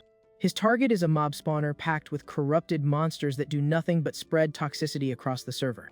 Dropping a villain laugh, the Dark Lord claims farming those mobs is useless since their respawn rate is cracked. Gripping his magic staff, the hero agrees that trying to solo the spawner would be a massive headache. In a flash, he slams the weapon down, popping a massive blue magic circle under his boots. Instantly, huge lightning bolts strike from the sky, locking down the entire enemy base in one frame. Without even breaking a sweat, the archmage just snaps his fingers to finish casting the spell. Using spatial hacks, he teleports every single mob in the area in a split second. The arcane light swallows the monsters, yeeting them way outside the Dark Lord's render distance. Absolutely mind blown by the play, the evil entity demands to know what kind of broken exploit that was. Waving casually, Jinwoo yells that he's just borrowing some minions and tells the Dark Lord to buff his spawn rates to replace them. Capitalizing on the monster's lag, the kid congratulates him on securing the mid-game boss role and tells him to practice his villain arc. The magic master turns to leave but abruptly stops, remembering he forgot a step. Clenching his fist, he says since he took some loot, it's only fair he leaves a tip behind. The shadow master stays quiet, waiting to see what this toxic kid is gonna drop. The looking back with maximum disrespect, the hero gives the monster a totally disrespectful hand gesture and tells him to keep the change. The creature completely loses its mind at the troll and starts flaming the archmage with uncontrollable rage. While the kid clips out through a portal, the monster screams its lungs out, swearing to Perma, ban him the next time they cross paths. Far away, peace and quiet rule the chill forests of the beginner zones. A squad of noobs is camping a quest marker, and the buff guy hypes up that they finally triggered a real combat event. Checking his minimap, his duo warns that the mobs could spawn literally any second. Suddenly, a dark, toxic purple aura corrupts the grass, putting the gamers on high alert. Spooked by the sudden weather update, streamer Habiel asks why the lighting just tanked. A massive, gross foot stumps on the forest floor, totally shattering the chill vibes. Pack of terrifying, purple-skinned goblins spawns in, completely surrounding the party. The squad hits full panic mode seeing the ridiculous size of the mobs, instantly realizing they're way under-leveled for this. With pure killing intent, one of the creatures drops an insane roar to inflict the fear debuff on everyone. Trying to act tough, the buff warrior draws his sword, claiming these are just low-level trash mobs that'll drop in 2 hits. But the monster dashes at the player with broken, lag-switching speed. The warrior's eyes go wide, completely failing to track the enemy's insane frame data. Caught totally off guard, he eats a critical hit that yeets him across the map violently.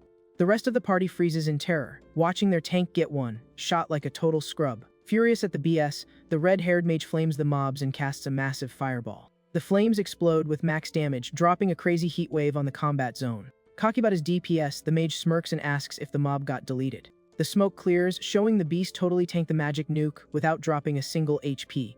Punishing the whiff, the creature violently smashes the guy, sending him to the lobby instantly. The girl backs up in pure terror, realizing her whole squad just got wiped in literal seconds. Trapped by the beasts, she accepts that the enemy's stats are way too high and a game over is inevitable. The dark creatures rush the elf with zero mercy to secure the final kill. In absolute panic, the noob squeezes her eyes shut and screams, waiting for the fatal blow. At that exact frame, a sharp sound tears through the air at an invisible speed.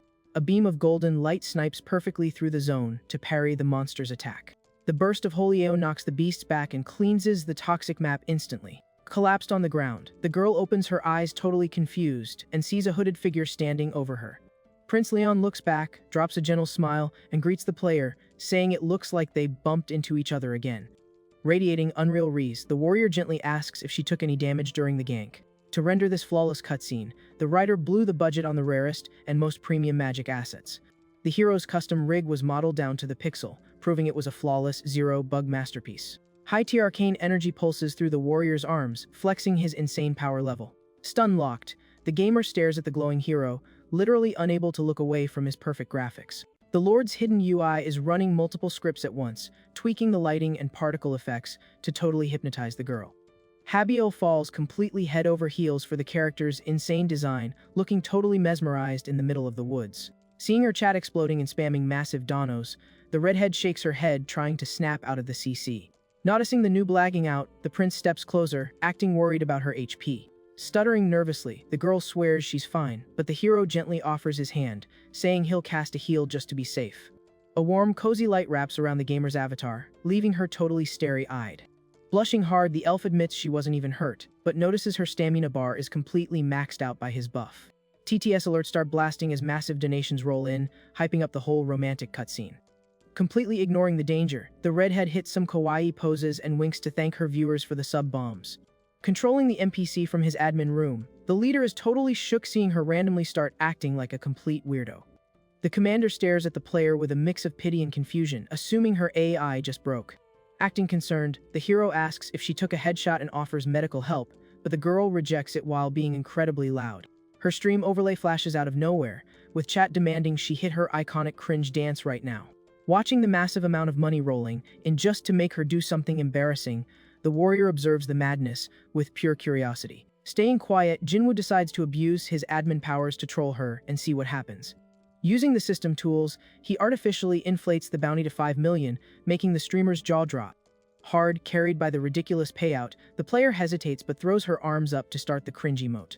Swallowing her pride, she starts hopping like a bunny, doing the most embarrassing dance right in front of the legendary prince. Keeping the kawaii act up, the redhead cheerfully says the little bunny spawned, just for the lord.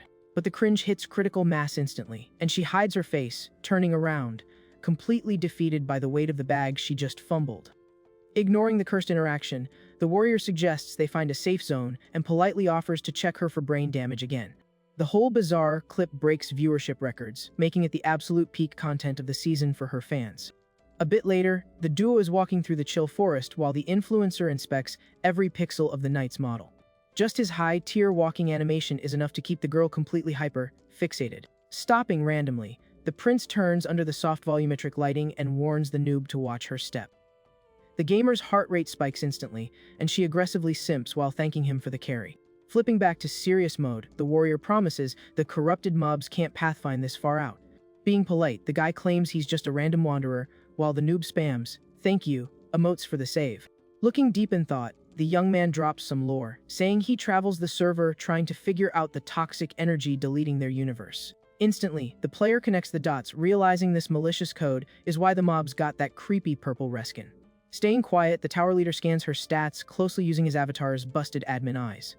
Checking the girl's social influence metrics, the boss realizes she's got the perfect build to be the guild leader for this raid. Poosing dramatically, the warrior begs the fighter to help delete this dark malware. A massive quest prompt pops up on the girl's UI, promising a huge affinity boost with the NPC as a reward. Super hyped about unlocking the romance route, the girl realizes she's gonna need to form a massive raid party. Scanning the zone, she notices all the other players are just blindly farming loot and clearing the fog of war. Clenching her fist, the redhead ignores the impossible odds, swearing to herself she'll clear this quest for her husbando. Riding the hype train, she runs up and grabs the hero's arms like her life depends on it. Blushing like crazy, the noob screams at the top of her lungs that she'd literally delete her account to finish his quest. Happy he successfully pawned off the quest, the warrior dips out fast, claiming he needs to provide tactical support in the zone. Keeping his word, the knight starts randomly spawning to carry low-level players through hard encounters in the woods. The blonde Gigatchet also drops hints so explorers can find rare crafting mats, leaving the server obsessed with his skills in Rees. Handing over a bag stuffed with HP potions, the warrior claims the loot drop is just a small thank you to the community. The noob player base is floored by the crazy generosity, warning him that dropping all his heals leaves him vulnerable. Dropping a wholesome smile, the leader calms the chat, declaring that the true hope of the server lies with these gamers. In no time, Reddit is flooded with emotional threads praising the mysterious blonde knight's legendary carries. Inspired by the NPC's pure vibe, one player posts that he finally got the courage to touch grass after being a total shut-in for years. The guy writes that he hugged his mom in tears, feeling awful for making her suffer while he was AFK from real life. Determined to respect his life, the player vows to get a job and help out new adventurers with the same Gigatchet energy as the game's hero. In the real world, Jinwoo reads the patch notes happily, seeing his motivation strat yielding massive XP gains. Sprinting up the office stairs, the CEO figures the army is going to hit the level cap way faster than expected and decides to rush the next phase. Logging back into Arsalan, the imposing lord walks down the tower stairs to trigger the next event. The guy looks completely ice-cold, totally locked in on making the enemy mobs an absolute nightmare for the players. With a quick magic shortcut, the heavy doors slide open, revealing the tower's main server room. The room is glowing with spinning magic circles making non-stop server noises. Chilling on standby, the head elf bows to the admin, confirming the system is running at 100% capacity. A magic UI floats in the air, and the hero checks the flawless ping the tower set up to control the mobs remotely. Feeling the rig's power, the guy says he can sense the enemy base's raw stats even from across the map. Big braining it, the lord figures that spamming infinite mob spawns will force the humans to party up way faster. Skipping the small talk, the young boss orders the mod to summon the department heads immediately. A dark, trollish grin creeps onto the guy's face as he thinks about how busted his master plan is. Full of toxic intent, the CEO announces that his dev team is finally going to play the villain roles. Answering the ping, the skeleton and the rest of the creepy crew show up super proud to do the admin's bidding. Grossed out by how close the NPCs are standing, the guy takes a step back and tells them to chill out. Trying to get back to the grind, Jinwoo asks if the brief was sent, but gets interrupted by the writer randomly bursting in. Completely tilted and raging, the girl crashes into the room screaming hysterically with bugged-out eyes. Spooked by the weird jump scare, the lord roasts the apprentice for almost giving him a heart attack over nothing. Slumping into the main gaming chair, the girl looks totally out of stamina, prompting the admin to ask what kind of lag hit her. The elf's face shows severe mental debuffs, basically the result of an awful shift dealing with gamers at the guild. Crying out of pure frustration, the writer complains that players do nothing but spam troll strats just to farm useless achievements. Sobbing, the author says these maniacs literally take fall damage in front of her just for the memes, while the master tries to calm her down.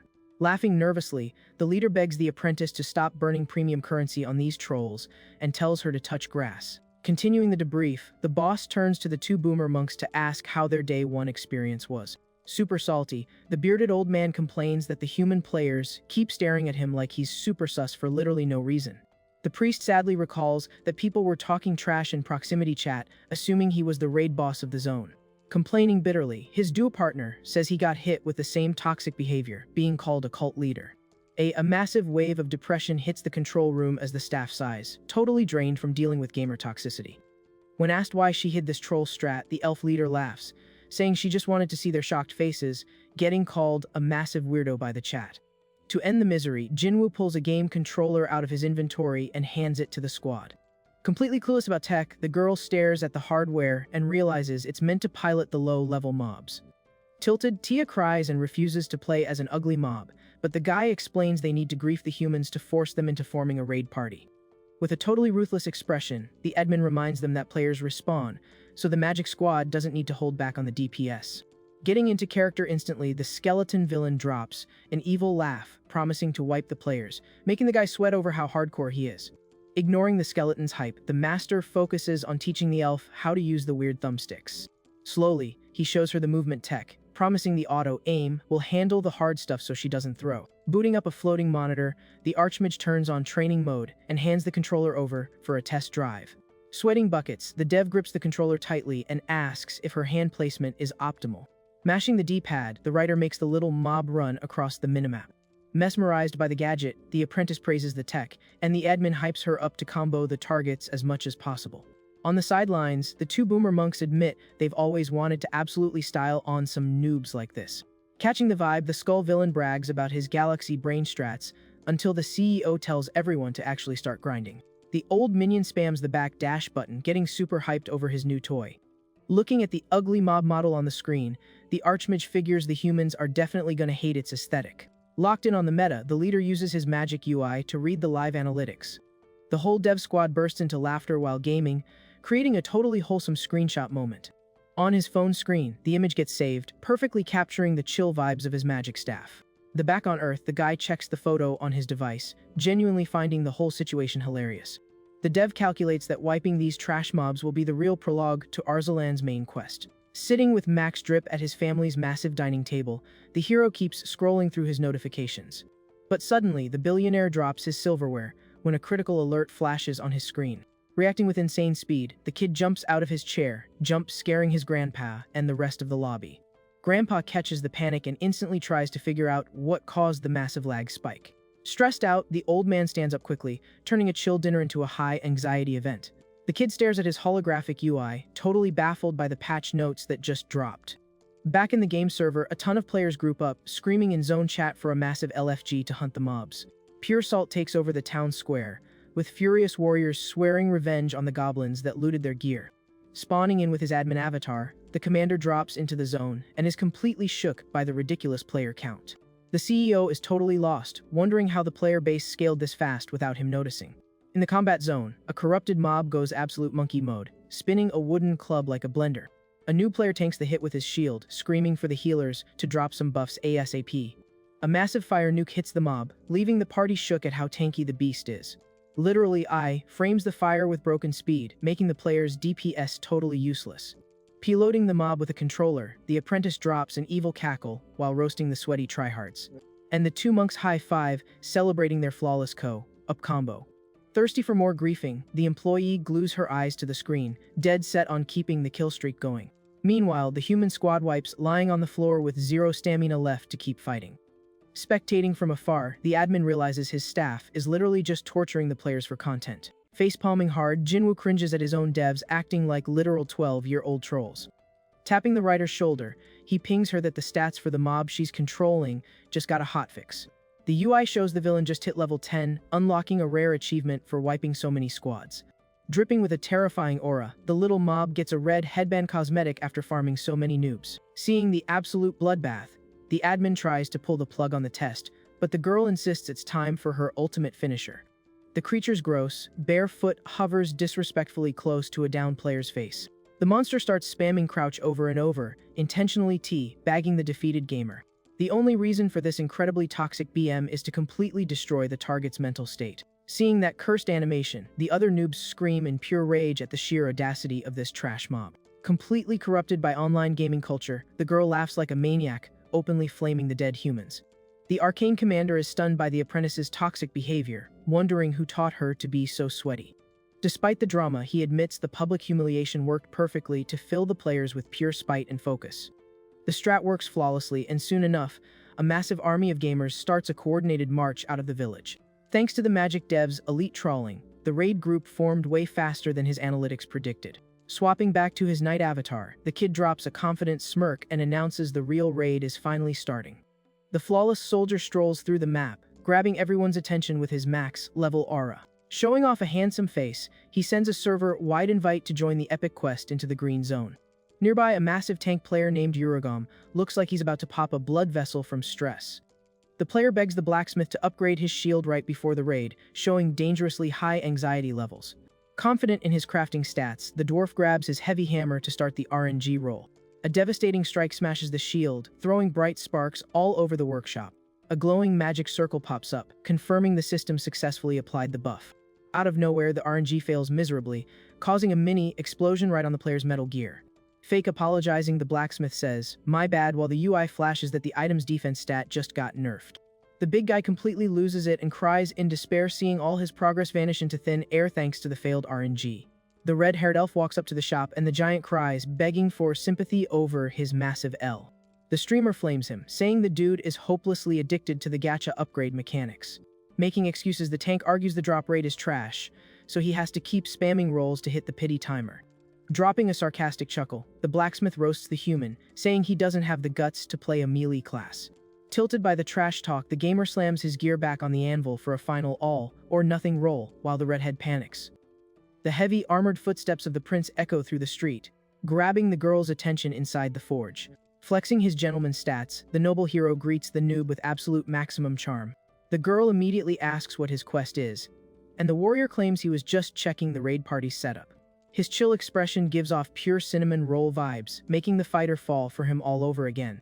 Spooked by the warrior's glow, the giant guy realizes the game's main character just walked into the shop. Completely dropping his dignity, the gamer grabs the blonde's cape, pathetically begging for an RNG blessing. The girl complains that her teammate has officially lost his mind, held hostage by the game's brutal upgrade system.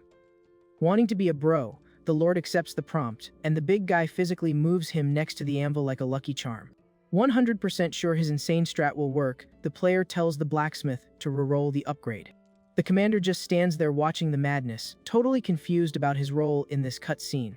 Putting his entire stamina bar into it, the dwarf screams and brings the hammer down on the item. The tool hits the metal with a boosted crash that literally shakes the entire shop's geometry. A blinding gold light bursts from the counter, flash-banging everyone in the room.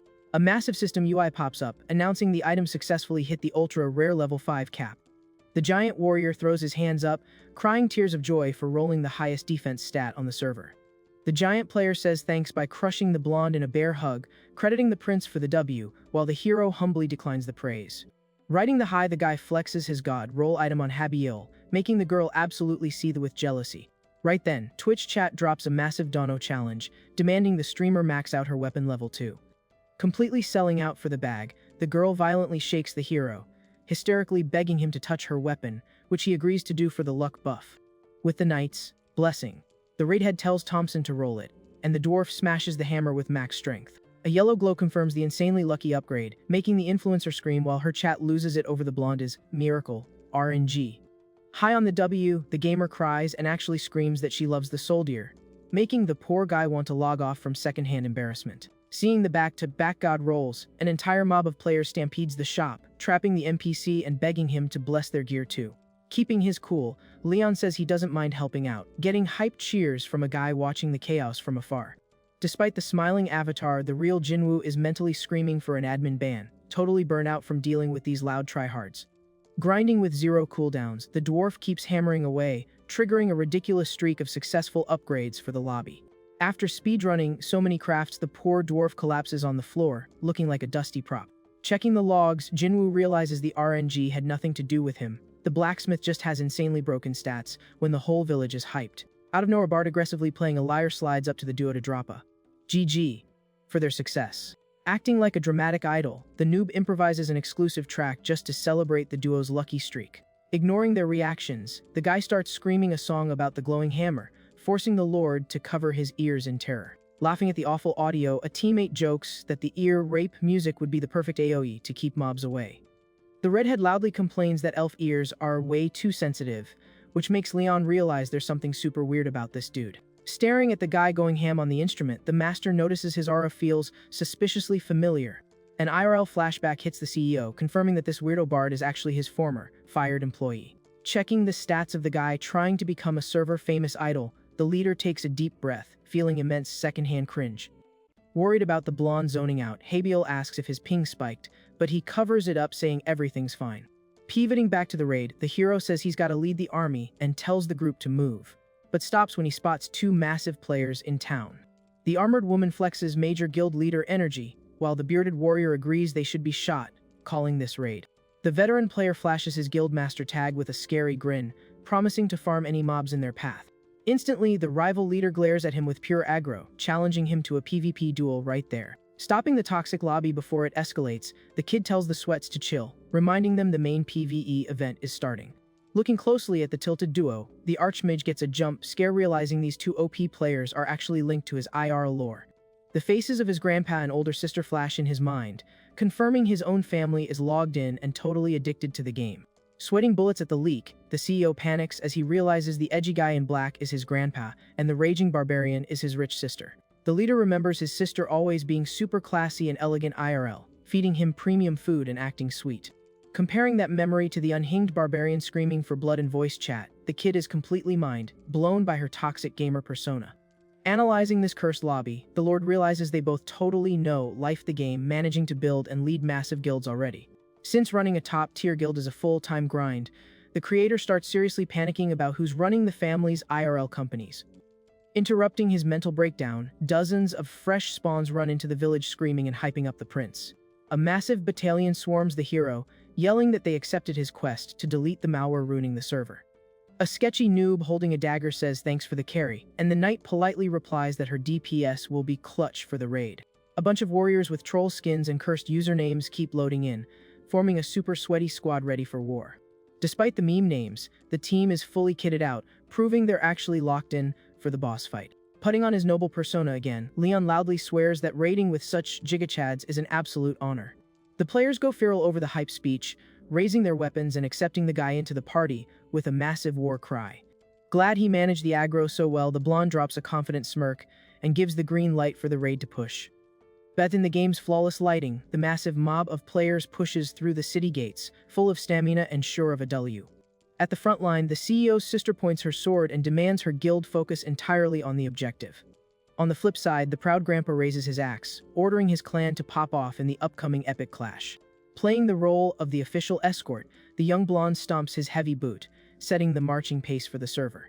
The giant alliance of fearless explorers pushes into the forest completely locked in, blindly trusting the Lord's blue cape. The biome slowly transitions into a tight, rocky canyon, signaling the squad has officially left the safe zone. Hyped by the massive render distance, the Shield player praises the flawless graphics, loudly geeking out over how insane the map looks. Soaking in the epic vibes, a party member pulls out a cup to drink some crafted grape wine and cheers to the immersive environment. The Wani bard scribbles furiously in his notebook, claiming the edgy atmosphere is perfect for his sad boy mixtape, while a warrior tells him to mute his mic. The CEO spectates the chaotic lobby with a chill look, knowing that letting them act like casuals is key, since forcing pro strats would just tilt them. He figures the next wave of noobs will naturally learn the meta, but his thoughts get interrupted by a DM. Using telepathy, the head mod super happily reports that they need to crank up the difficulty to counter the massive Zerg rush the humans brought. She confirms the admin team is already on the controllers, totally locked in to pilot the boss mobs for the ambush. Happy with the flawless server management, the Lord drops a GG and warns that the bloodbath starts in 1 second. Instantly, the tree leaves swap to a spooky blue texture, confirming the massive ambush event has been triggered. Thick, creepy volumetric fog rolls over the rocky path, making the squad stop and stare at the random weather update. The party complains about the zero visibility, while the veterans get hyped, assuming the devs just went crazy with the particle effects.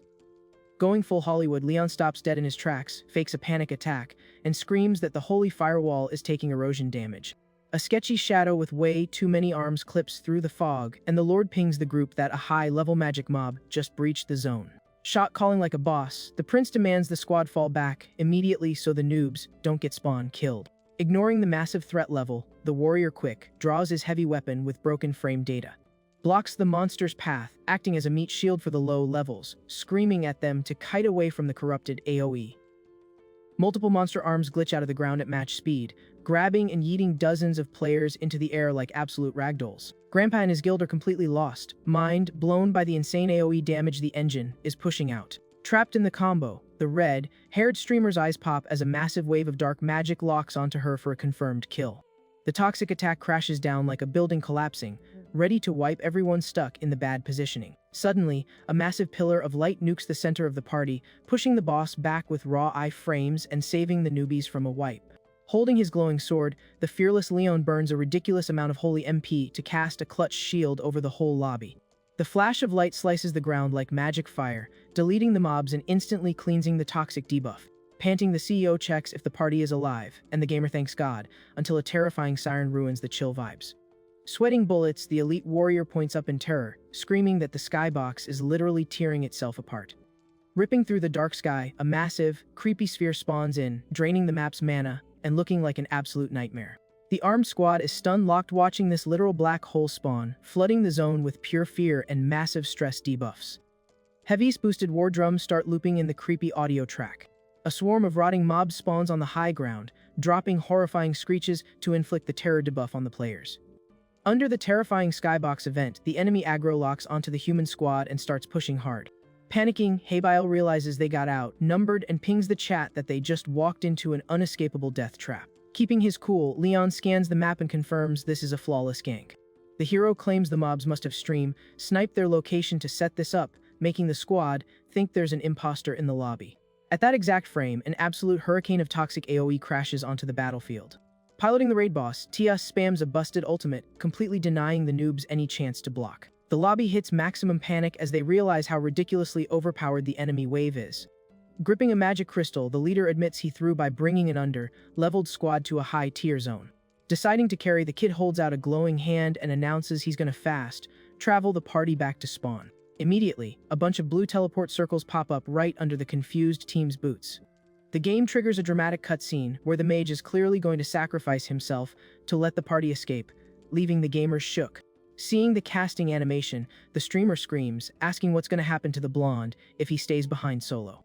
But the CEO just turns his head with an angsty look, giving the perfect, "I've accepted my game over" expression. The streamer's eyes widen as she processes the brutal death her favorite NPC is about to tank. Refusing to log out, Haybile cancels the teleport cast, screaming that she's staying to co-op the boss till the bitter end.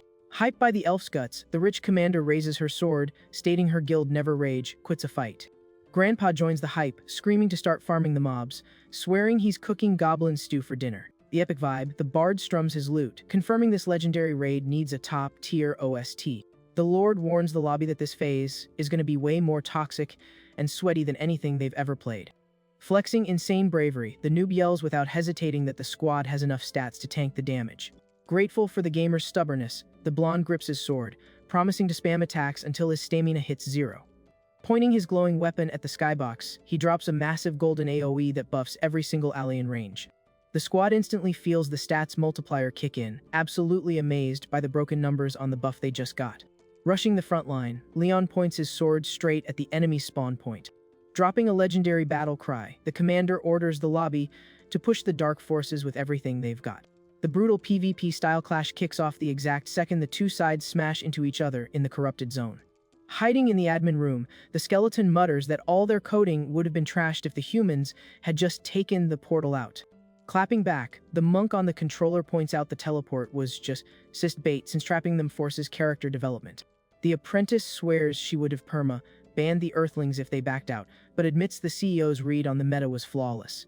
Watching the sweaty push on her monitor, she realizes these people are actually fully immersed in the server's lore.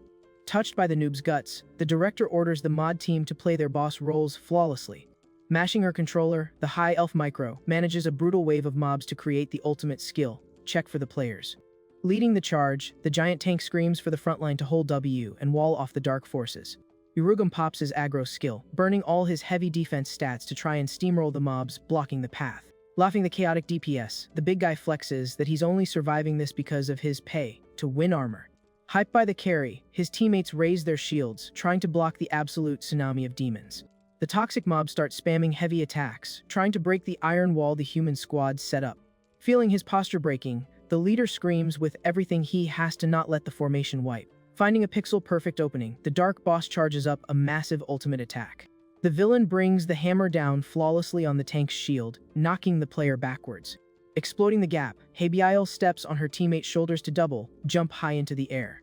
The guy looks up, totally blown by his teammate's cracked movement tech. Stalling in mid-air, the sniper elf draws her bow with max tension, hard locking onto the enemy boss. Screaming with pure hype, the girl fires a massive beam of light straight into the middle of the dark army. The laser pierces the geometry, dropping a broken AoE that completely deletes the enemy's frontline.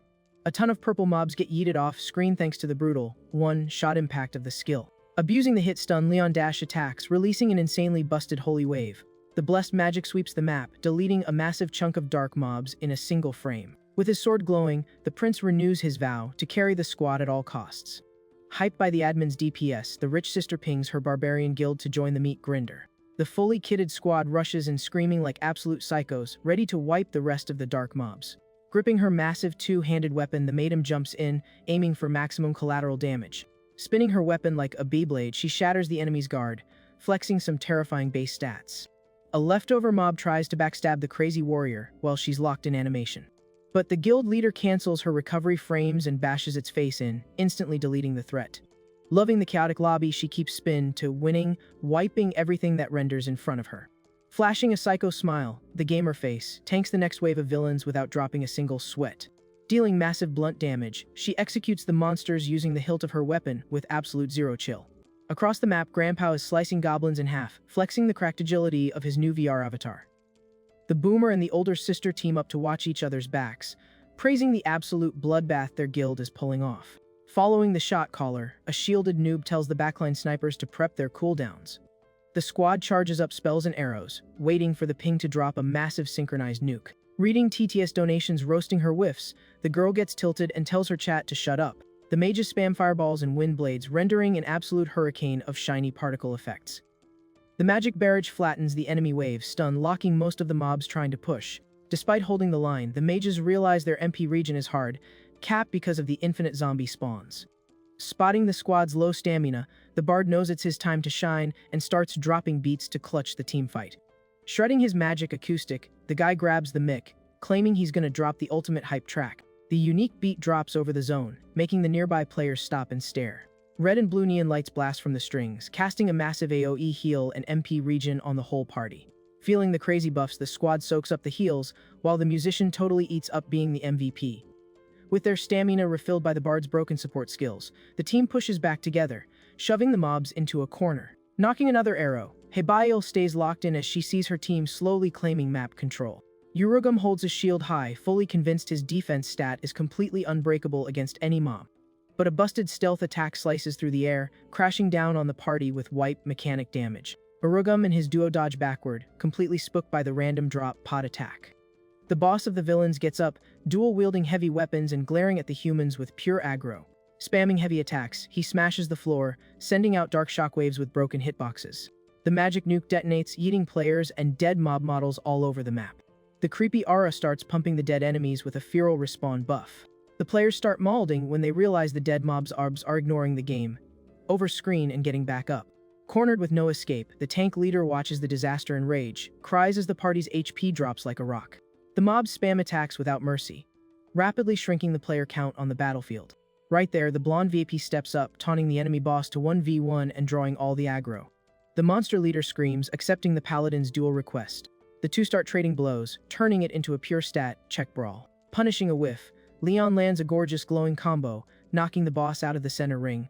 Stun locked and out of options, the monster drops to 0 HP and gets sliced clean in half. Players clap and spam GG, celebrating the paladin's clutch against the dark boss. But suddenly, a purple storm rips through the floor with lag-free speed. The magic energy completely floods the sliced pieces of the boss's model. The crater glows neon purple, reviving the monster right in front of the traumatized players. The glitch reveals a terrifying, full HP boss model, completely ignoring the fatal damage it just took. The soldier screams, alerting the lobby that this nightmare raid is nowhere near done. And Habiel are totally dizzy trying to process the BS mechanics of this immortal boss. The paladin points to a dirty pillar way in the back, explaining that the structure is an infinite mob spawner. The streamer asks how they're supposed to break it, and the warrior says its only weak point is right in the core. Full of confidence, the noob screams into her mic, rallying the squad to rush the objective and delete the spawner for good. The CEO replies, acting super charmed by the red-headed girl's insane bravery. Grateful, the guy praises her honor and pings the whole lobby to rush the boss together. The toxic horde swarms them, trying to body block the human's path. Charging up a massive ultimate, the warrior dumps a ton of holy MP into his sword. Leon unleashes ridiculous light beams, deleting the enemies in his path with a single click.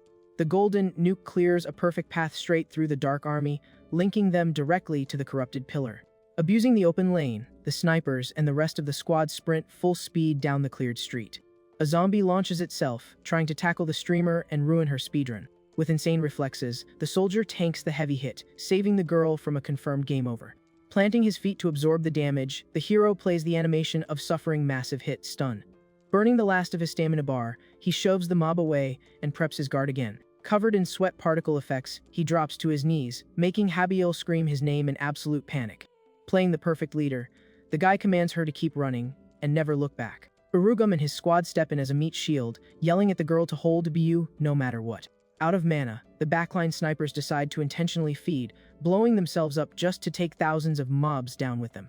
The chain of magic explosions glasses the area, showing off the exhausted team's ultimate sacrifice. Totally broken inside and crying in real life, the girl sprints with max stamina toward the raid's final objective. Approaching the enemy base, she tilts hard, seeing the ridiculous amount of mobs blocking the final checkpoint. Grandpa and the older sister carve a path through the mobs right behind her, screaming for her not to drop her combo. Buffed by a flawless shield, the girl dumps all her green MP into her wooden bow. The redhead spams glowing arrows, spawning literal hurricanes that delete the mob waves in front of her. The rapid-fire AoE shreds the ground, rendering an epic path straight to the core. High on the kill streak, the elf screams for her two rich relatives to wipe the remaining adds for the squad. Instantly, the enraged mobs swarm them from every angle to try and gank the streamer.